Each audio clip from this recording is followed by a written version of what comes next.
thing of paramount importance right now is going to be what we do when school should have been reopened. Do we open? And if we open, how do we keep our children and our teachers and their families safe? Do we not open? And if we don't open, then how do we continue to engage our children? So the balance is going to be with their constitutional duty to be educated, a right to be educated, and our duty to keep the population safe. And it's going to be it's never going to be easy. We're going to make sure we use science and medicine and the statistics at hand and the stories around Guyana to determine what to do. Like every other country, it's not going to be an easy question to face.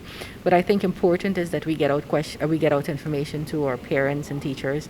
And so that's going to be the first thing we do. And it's probably not going to be resolved within a day because we really have to check. If you look at various countries, some countries have opened very successfully schools like Denmark and so on, and they've used the bubble method where you have no more than 12 children appropriately distanced, masked, hand washing and all that, and then and they've done very well with that.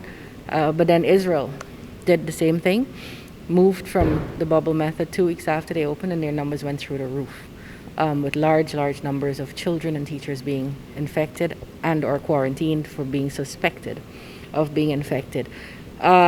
Guyana, bubble method sounds really nice on paper, but could our schools accommodate that? So we have to make sure we use the science of what we know about COVID, along with our statistics here and our realities about classrooms and spacings and the availability of clean water to wash hands and all that. So those would be some of the considerations we're going to be looking at, but that is of paramount importance right now to us. I hate to put you on the spot, but realistically, do you see September schools reopening? Right, so it would be really precipitate for me to speak about that right now. I know as a parent, I'm extremely concerned that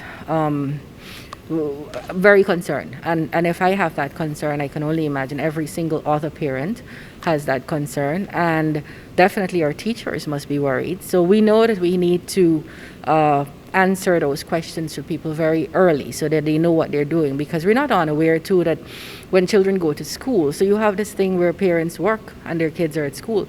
If they have to stay home, then parents would need to make arrangements who are going back to work and so on. So we know it's something we need to address early, and it will be addressed early and with the best information we have to keep our population safe. Other priority areas you can talk to us about?